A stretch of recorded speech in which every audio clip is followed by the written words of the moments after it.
Golf is unlike other sports. It's a lifestyle. It opens so many doors for you. Travel, personal introspection. So I wanted the book to be not telling the reader what courses they should play. There's a little bit of that in there, and there's a little bit of what countries you might find enjoyable, but it's all personal experiences. I don't care how good of a writer you are. You can't describe a golf hole so that the reader is going to get an actual picture in their mind. So when I write about a golf hole like the first hole at the old course at St. Andrews, it's not about the hole itself. It's about the experience of playing that hole, because that hole is unlike any other. Hi, this is Edward App from Canmore, Alberta, and I play golf at Stewart Creek Golf and Country Club. This is Golf Smarter number 948. 100 Ideas for Creating Your Own Golf Bucket List with the author of the book, Jeff Thoreson. This is Golf Smarter, sharing stories, tips, and insights from great golf minds to help you lower your score and raise your golf IQ. Here's your host, Fred Green. Welcome to the Golf Smarter podcast, Jeff. Thanks, Fred. Pleasure to be here. It's great to have you on. This is a book that first of all, you're an excellent writer, and I was really entertained all the way through everything that I've read up to this point, and I'm still reading it. All right. Well, thank you. Appreciate it. All right. So, and you've been a writer for a long time, writing golf? Started as a reporter, coming out of college, doing news and politics and that sort of thing. Started my own business in the early 90s, and then in 1994 we started just on a whim, actually started a golf magazine, which grew into a golf magazine that had issues in 7 different cities here on the East Coast. Wow. Okay. So since about 94, I've done my share of golf writing. So the idea of a golf bucket list is on everybody's mind, and everybody must have one. Although I never really thought of it as a golf bucket list for me until I started reading this, and then started going, well, wait a minute, this is a great idea. I should have a golf bucket list, right? Everyone should. Yeah. There's a ton written on golf bucket lists, and they're all about what courses you should play and what countries you should travel to. And I tried to take a little bit of a different approach on this. It's more, golf is unlike other sports. You know this. It's a lifestyle. It opens so many doors for you. Travel, personal introspection, things like that. So I wanted the book to be not telling the reader what courses they should play. There's a little bit of that in there, and there's a little bit of what countries you might find enjoyable. But it's all personal experiences. And I say early in the book that I've been very fortunate to be able to do not all these things, but most of them. And I don't care how good of a writer you are, you can't describe a golf hole so that the reader is going to get an actual picture in their mind. So when I write about a golf hole like the first hole at the old course at St. Andrews, it's not about the hole itself. It's about the experience of playing that hole, because that hole is unlike any others. I mean, it's a relatively nondescript, flat, uninteresting hole, but it's all the circumstances around it. It's the people there watching you. It's the history. It's the fact that every great player who's ever played the game has stood on that same piece of ground, exactly that same piece of ground, and hit that shot that you're about to hit.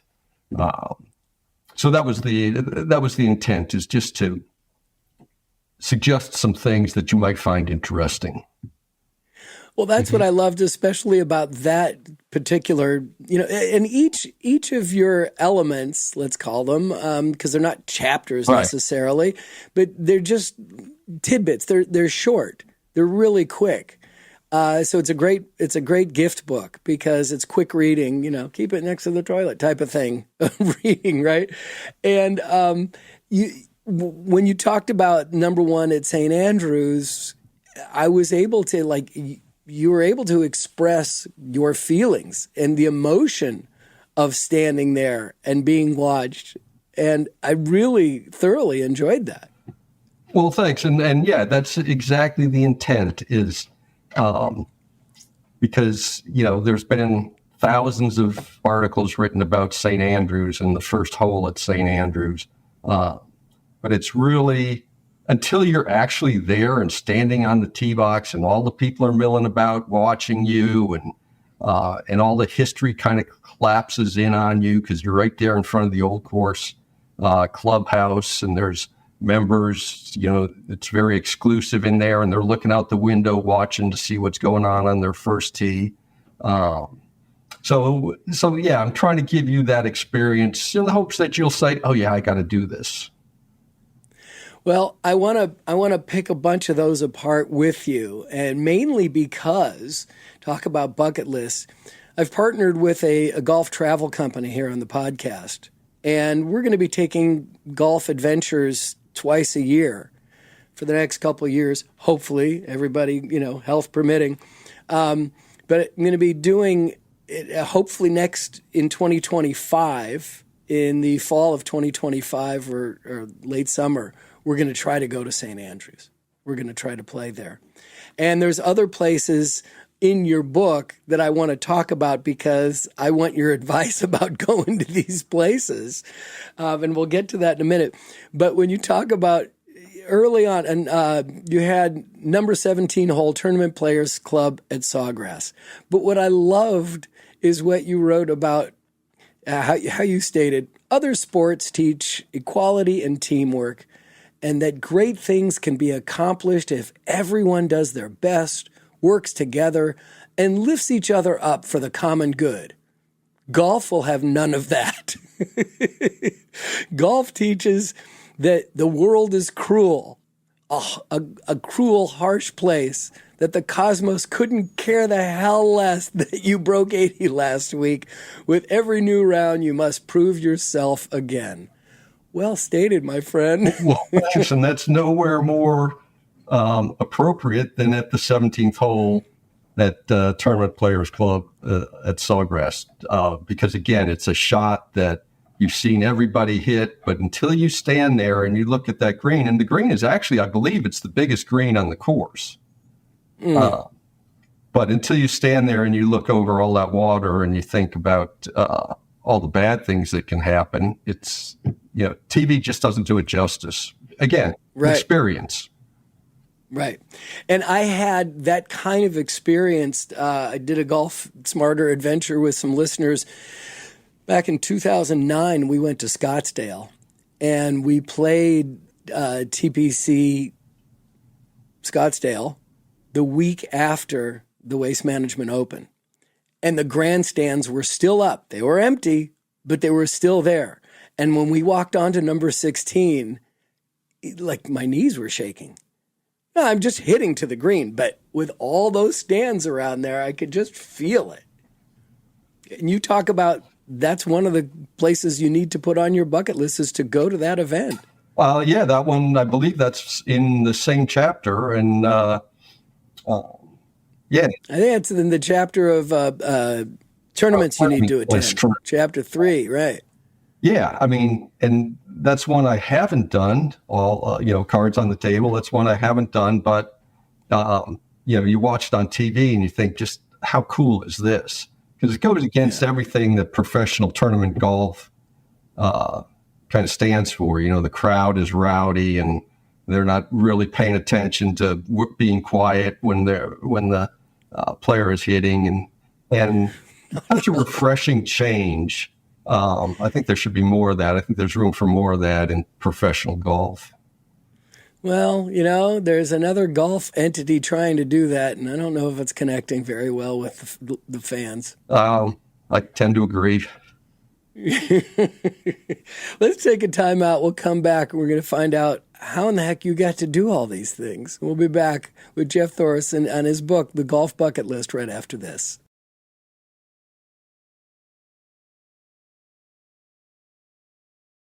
Well, you just mentioned that you haven't done TPC Scottsdale at the Waste Management Open. And, you know, and there's parts of the book where I get frustrated with people when you make it seem like the West Coast is a different continent. This East Coast bias is like, all right, we have a 9 o'clock meeting. Excuse me, that's 5 a.m. for me. I can't do that. Right? What do you mean? Oh, yeah, okay. And like when you came out to Bandon Dunes, is a good example. It's like, why would I go to the West when I can go to the East and just play those original courses? Talk about Bandon Dunes. I mean, yeah, that's kind of the issue we have here on the East Coast, New York. I'm New York and Washington centric. So it's easy to hop on a plane out of Dulles or JFK and land almost anywhere in Europe the next morning, and getting to Bandon Dunes is a flight here and a connection there, and then you got to somehow get from Portland to Bend, Oregon, which is not the easiest thing, whether you drive or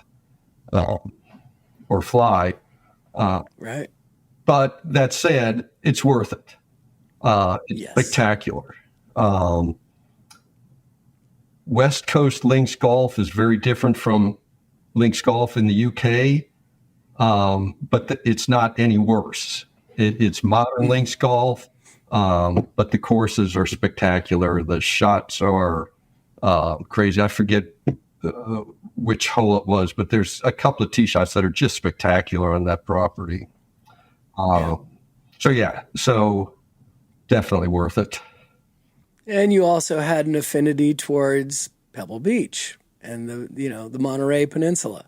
Yeah, like that. I've only been there one time. Only played Pebble Beach one time. Me too. But, again, not try to tell people what their bucket list should be. But for me, that was another experience that kind of goes beyond what you see on TV or what you read in the magazines, things like that. Playing those oceanside holes are just, you don't get that very, very many other places. Right. So I'm just north of San Francisco, and it's a 3+ hour drive for me to get down to Pebble. And, you don't want to necessarily stay at the lodge there because it becomes incredibly expensive if you do that. But if, the only way you can get a tee time is if you book your room in the lodge. Otherwise, if you call within 24 hours ahead of the time you want to play. So that means it's like, oh, I just booked 6 a.m. tomorrow morning at Pebble. I have to leave the house at 2. Yeah, I don't think I'm going to be doing that. And even for me to get to Bandon Dunes is an all-day event if I fly through Portland. I have to rent a car and drive a couple hours. Or I can fly to the Bend airport and then take an hour shuttle.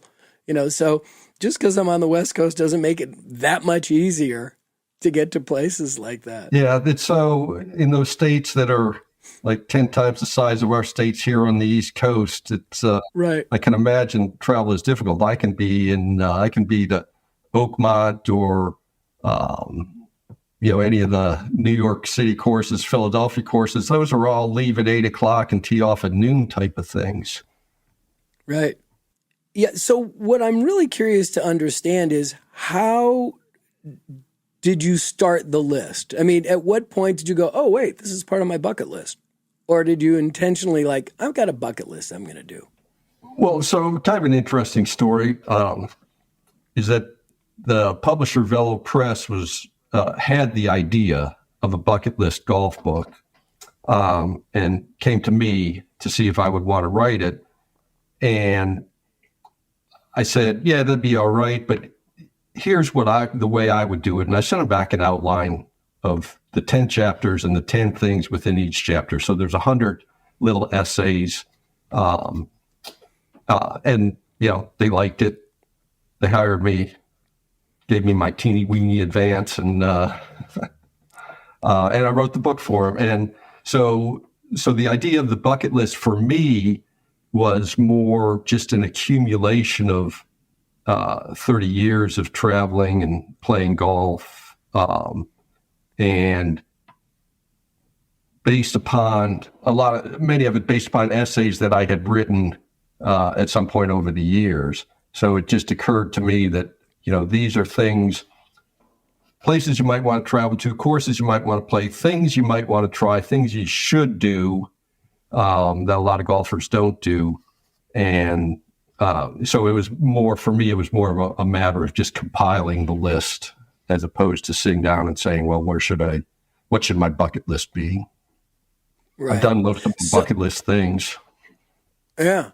Yeah. So then they all were kind of work related. You had done these things. They were, you've achieved these things not just because you wanted to go out and do them, but because it was work related. Yes. Well, the combination too. So in the early, and this is just by dumb luck that the timing that we started the magazines, 1994, some kid named Tiger Woods is becoming a thing in golf, and he's bringing all these people into golf. So the magazine just took off and grew. We were making good money. I had everybody wanted to be in the golf space at that time, not just golf companies, but car companies, restaurants, things like that. So one of the ways that that some of these came about was every year we would take our biggest advertisers on a golf trip, Scotland, Ireland, Wales, wow. I think always in the UK, but yeah, so some of those experiences come from that. Some just from traveling with friends. Yeah, I got the sense that the UK stuff, the way you write about it is you've done it multiple times. I've been very fortunate to go to all of the kingdoms of the UK more than once. I'm part of a group that goes to Ballybunion every year. I don't go every year. So we travel with a couple of international members. So we can play Ballybunion for, I don't know, a quarter of the price that if you book through a tour company. So some of the adventures essays come from that group. Just kind of a combination of everything. Yeah. And luckily for us, the golf travel company that we're working with, it's a husband and wife team, and he is from there and was part of the St. Andrews, one of the teams. He was one of the team captains. So he's got his ins, and he can get tee times where you generally can't, and get them at a reasonable rate as well. So that's one of the things I'm really excited about partnering with this group. Yeah, there were early on, and again back in the early 90s, there were a number of people who had those types of connections. And I think that's dwindled over the years because there became so many tour operators trying to get tee times at all these famous courses.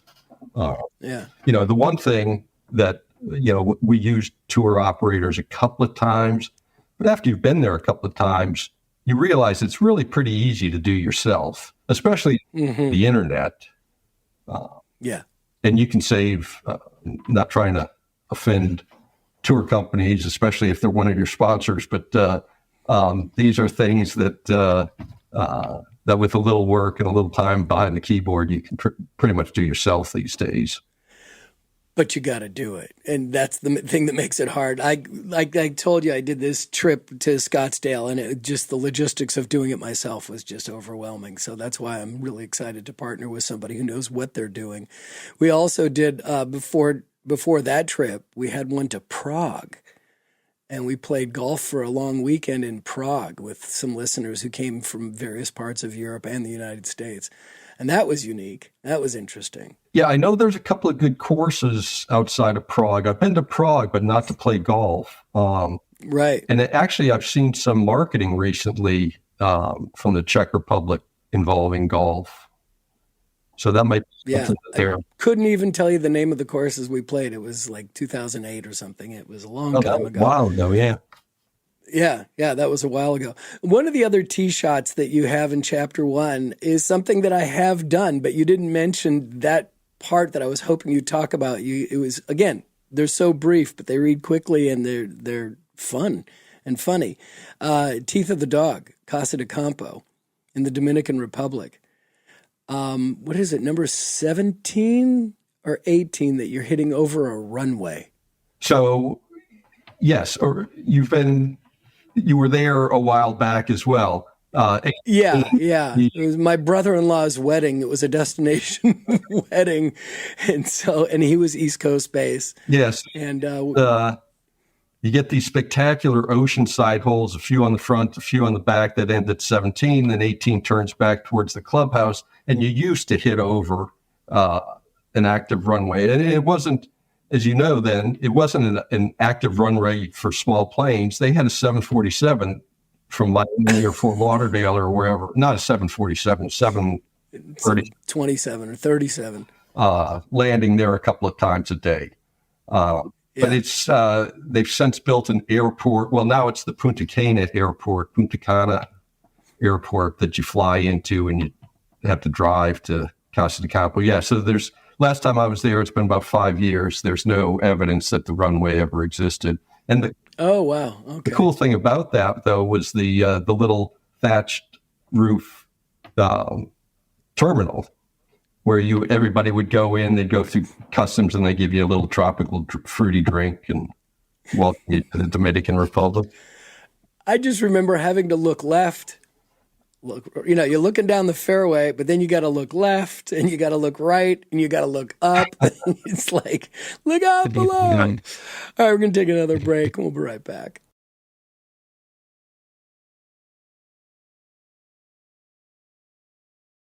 And before we start talking about other places to go and things to do, you started off the book going, "I'm a human," in your foreword. Well, that cracked me up. There are people out there that are just using AI, especially in travel, to compile different aspects of cities or whatever, and slapping their name on it and calling it a book.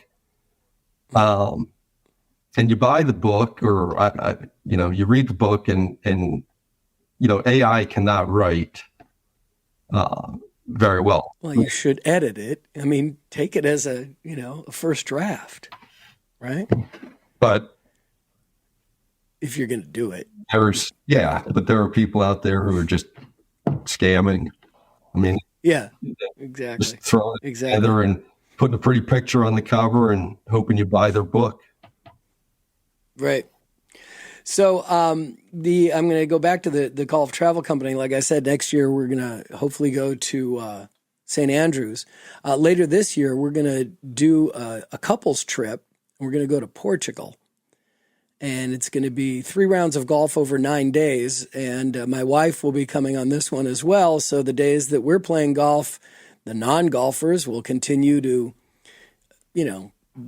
tour and go shopping, and probably, knowing my wife, they'll go to spas.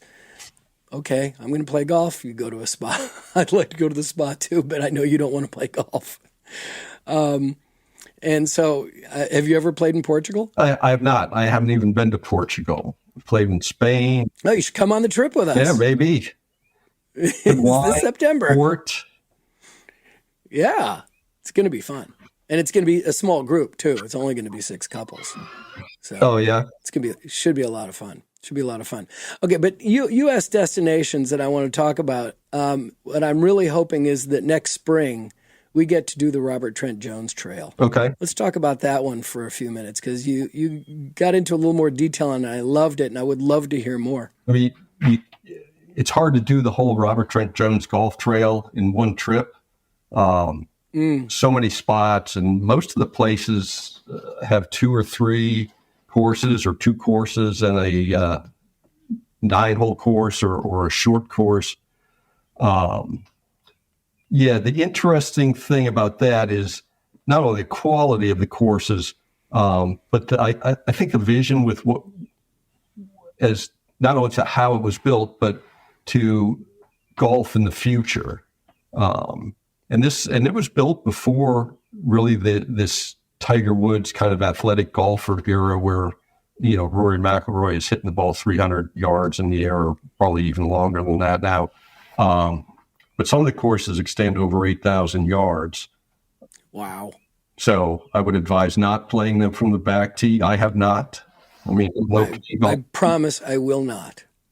8,000 yards is a little out of my distance.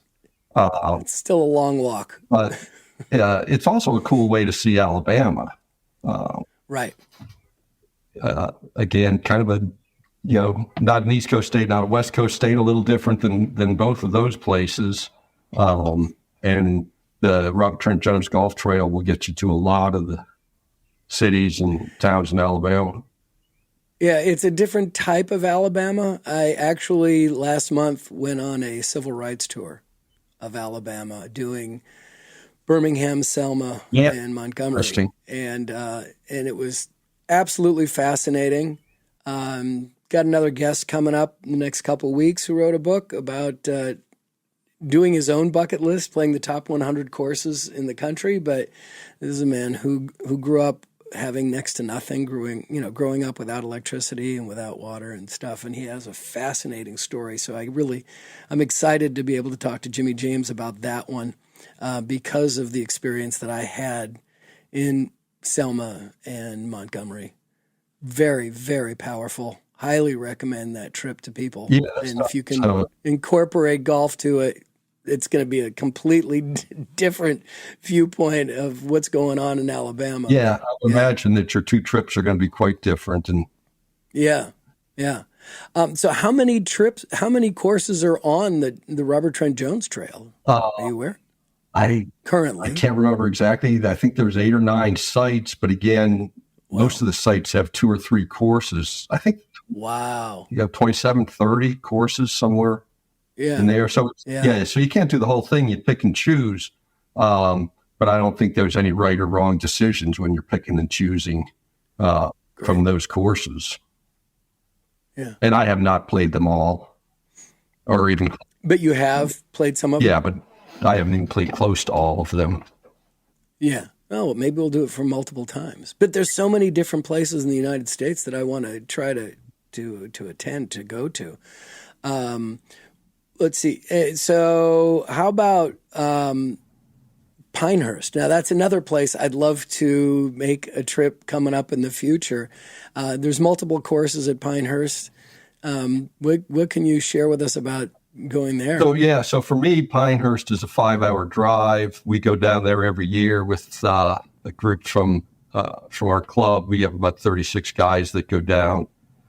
Wow. We don't always play at the resort because there's so many outstanding courses down there. I mean, Pinehurst number 2 obviously is the pinnacle down there.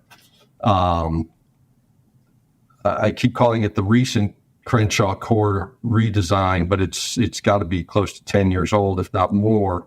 It is really spectacular.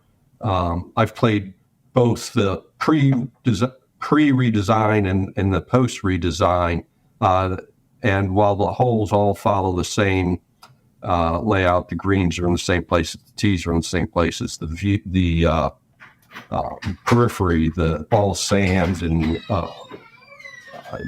whatever they call it, the scrub grass that grows in the sand is all much different than what it used to be, which is just traditional tree-lined, fairway rough green layout. Now Pinehurst has put in a lot of effort into redoing their other courses as well. So the number 4 course, which was an original Donald Ross course, was recently redesigned, I think, by Gil Hance. That's become a spectacular course. The first course, which was just kind of a small, shortish course, was redesigned. They just right about now they're opening their 10th course, and I'm not sure what it's called. It's opening time for the U.S. Open this year, and it's on the site of an old golf course called the Pit. So, yeah, that's like the American golf mecca. And then outside, within just a few miles of the resort itself, you have Pine Needles, Mid Pines, both Donald Ross designs from the 1920s, 30s in that area. In the next town over in Southern Pines is Southern Pines Golf Club or Country Club, another Donald Ross design. If you're a Donald Ross fan, you have to get to Pinehurst. Are you a fan of golf architecture? Or a student? Kind of. I mean, I like the classic designs. Here on the East Coast, we have a lot of Tillinghast and William Flynn and Donald Ross courses. So those are intriguing to me. Yeah, we have the Alistair McKenzie. Alistair McKenzie as well, yeah. Drawing a blank on the one right down the road from you, the public course. Pasatiempo, yes. Yeah. I played that once when it was at the tail end of a 6-year drought, and it was in horrendous shape. It was not fun at all. The opposite. It was so Yep. Yeah, so dried out. It was in January after a torrential rainfalls. This was back in 95, 96, I think. Wow. So we're going back to days. But yeah, Pinehurst, for the golf aficionado and the aficionado of golf architecture is a must.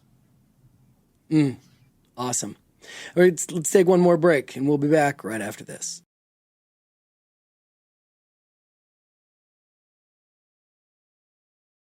Jeff, what's your favorite place in the country to travel to in the United States to go play? Because in your book, you're not just Pinehurst, and we've already talked about Pinehurst. We've talked about Bandon Dunes and the Robert Trent Jones Trail in Alabama, but there's other locations in the Midwest and in the Southwest, in Northeast. There's so many places to go that I'm just trying to figure out, what other places can we do if we do one trip a year in the United States and one trip internationally? Because I want to go to New Zealand, I want to go to Australia.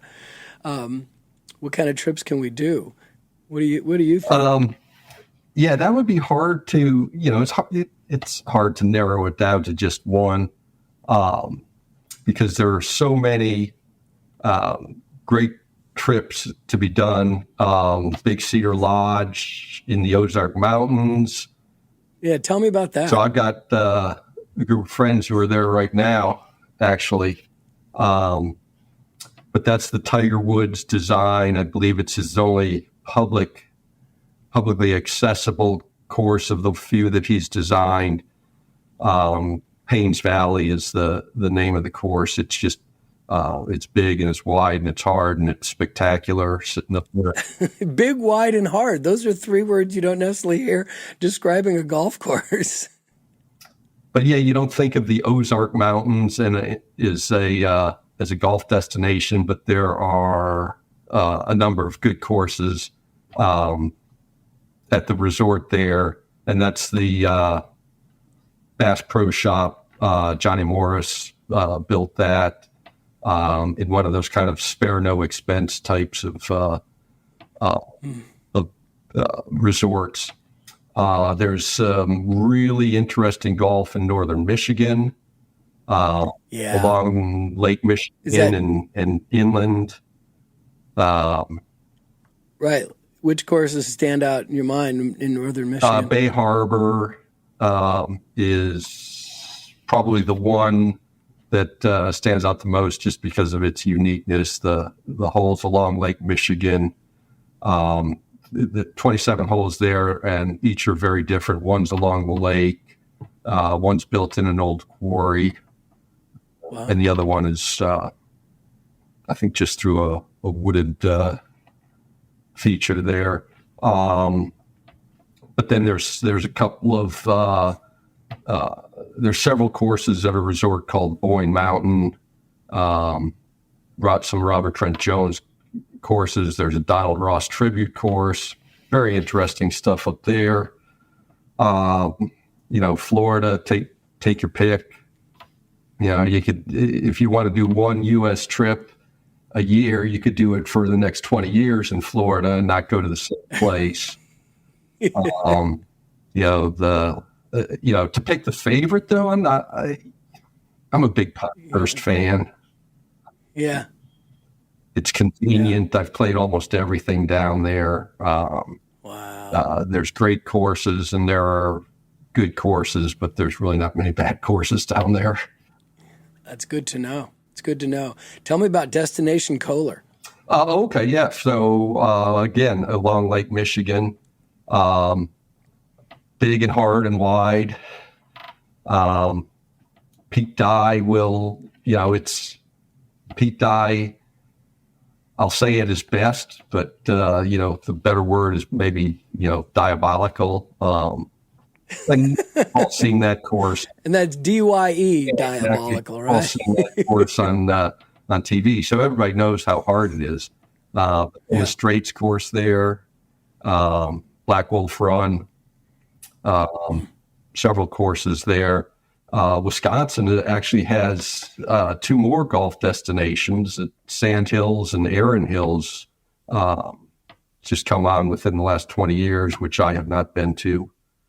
So Wisconsin is, you could spend a couple of weeks in Wisconsin and play some awfully good courses. Yeah. But it's not necessarily you'd want to go to Chicago and try to play around there. You want to move up to Michigan and northern Michigan, and has some great courses, obviously some great private clubs. Yeah. See, but that's, private clubs, all of a sudden, if you're not a member of something, it's hard to get reciprocal, exactly. And get on these courses. It's not like flying over to the UK and playing their private clubs where they welcome you and you can play Ballybunion and. Yeah, what up about that, man? Yeah, exactly. I feel sorry for the good English golfers and Scottish golfers and Irish golfers who want to come over here. And I mean, there's some good, they could play Bethlehem Black and there's plenty of good resorts, but they're not getting on Oakmont or Shinnecock. Right. We talked earlier about you, discovering the West in the United States, and you discovered the great golf in the Coachella Valley of Palm Springs, Palm Desert area. Yep. A lot of good golf there. I was there. It's been many years for that one as well. Some great courses down there. But yeah, and the ones you see on. And in Scottsdale and Las Vegas, Palm Springs, Scottsdale, Las Vegas. Yeah, it's got a lot of great golf. Something to do during the day in Las Vegas. So yeah, take your clubs and play some great golf there. A short drive back towards the east from Las Vegas is Mesquite, where there are some spectacular courses. You ever been down to San Diego? I have not. Torrey Pines? I have not, but when the weather here for December through March is awful, that should be on my bucket list next or next. Or your next book, yeah. Yeah. Awesome. Again, the book is called The Golf Bucket List, 100 Ideas for Enjoying the Great Game of Golf by Jeff Thoreson. Jeff, thank you so much for your time today. Enjoyed the book and enjoyed the lessons that I've learned from doing it and helping to build my own list. Oh, well, good. Yeah, let me keep you posted on your where you're off to next. But your trips here that you got planned sound great. Well, I hope you are as inspired as I am. What I take away from that conversation is that golf is about experiences. Whether it's getting a hole-in-one, which I did in Las Vegas with buddies in 2009, or sinking a 60-foot putt, which is etched into my mind from our Golf Smarter adventure to Prague, or as I mentioned, walking up to a tee box that is surrounded by grandstands like we also did with Golf Smarter listeners at TPC Scottsdale, or the winds at Bandon Dunes, or the potbelly pig that greeted us each week on the 4th hole at Adobe Creek. What makes golf unique compared to most other sports, it's all about the experiences we have when we're on the course. Now, I marvel at my friends who can recall almost every hole we've ever played. I can't do that, but I still want the opportunity to experience the thrill the beauty, the frustration, and the joy that only golf can offer. So why don't you join me and my wife this coming September in Portugal to create our own experiences together? We're going to be playing in Vila Moura, which boasts 5 exceptional golf courses that were built and designed for those with exquisite taste who are eager to do something different. We start our sightseeing tour in Lisbon, but then take a short bus ride to Vila Moura, which has beautiful sandy beaches, fine dining, chic bars, and more. So the views are fantastic. You heard Jeff talk earlier about going with 36 guys on his annual trip to Pinehurst, but here's the great part of our trip. We're limiting the size of the group to 6 couples. So that could mean as many as 11 or as little as 6 golfers. Quite manageable. Since my wife, Joanne, is not a golfer, which is why I said as many as 11 golfers for 12 people, but golf isn't required on this journey, so you too can bring a non-playing partner to take in the sights, sun, exploration, and relaxation while we're on the golf course. We're partnering with TMI Golf Travel Company to handle all the logistics so that twice each year you and I can check off some of our own golf bucket list items. This is a 9-day trip that includes 3 rounds of golf, walking tours, wine tasting, and a boat trip. Again, this is a couples excursion. Non-golfers will experience optional spa visits, sightseeing, and shopportunities. If you'd prefer, you can play golf every day while we're in Vila Moura. The trip is scheduled for September 5th through the 13th, 2024, so clear your calendar and let's do this. To get all the information, pricing, and download the detailed PDF, please visit tmigolf.com/golfsmarter. If you have any questions, you can write to me directly. I want to thank this week's Golf Smarter ambassador, Edward Abt, who plays at Stewart Creek Golf Course in Canmore, Alberta, Canada. Now, I looked up the course, and my goodness, is that a beautiful country that surrounds the golf course. And the photos from around the course also show visits by both black bears and moose. Okay, that I want to see. Would love to play up there with you someday, Edward. Thanks for sharing. As our newest Golf Smarter ambassador, Edward took advantage of getting a free copy of Tony Manzoni's video of The Lost Fundamental. When you request to do an episode intro, you'll receive a choice from 3 free gifts. That includes the private link to Tony's video of The Lost Fundamental, a glove and glove storage compartment from redroostergolf.com, the best online glove subscription service, or a box of premium flight golf tees, a tee above all.